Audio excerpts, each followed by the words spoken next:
വിരിച്ച് പായയിലൊരു പറ നെല്ല് വിരിച്ച് നെല്ല് വിരിച്ച്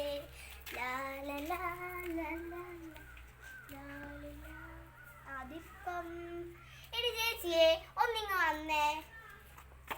എന്താണാവോ വിളിച്ചതിന്റെ ഉദ്ദേശം? പാ എന്തിനാ?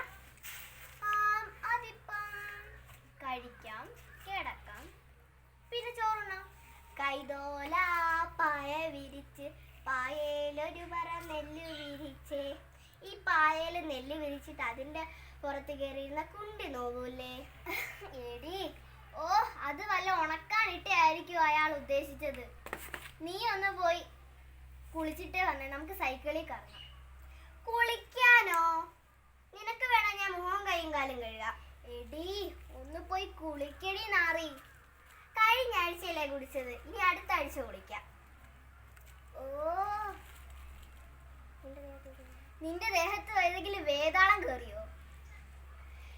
എടി ഒന്നാമത് ചൂടാ, ഉപ്പ് മുതൽ സോപ്പ് വരെ വില കൂടുതലാ, പിന്നെ അമ്മയ്ക്കും ജോലി കുറയും. അതെങ്ങനെ? കുളിച്ചില്ലെങ്കിൽ ഉടുപ്പ് വരെ ഇട്ടാ പോരെ? തുണി കഴുകണ്ടല്ലോ. എടി നിനക്ക് വലുതാകുമ്പോ ആരാവാനാ ഇഷ്ടം? മുഖ്യമന്ത്രിയാക്കണം, എന്നിട്ട് നമ്മുടെ യായാവിനെ പോലെ മൈക്ക് കുത്തി ഓടിക്കാനാണോ? അതൊന്നും അല്ലടി. ഒന്നും പഠിക്കണ്ട, വീട്ടിൽ ചുമ്മാ ഇരിക്കാം, പെട്ടെന്ന് കാശുകാരനാകാം. നീ എന്റെ കൂടെ കുടിക്കോ? എനിക്ക്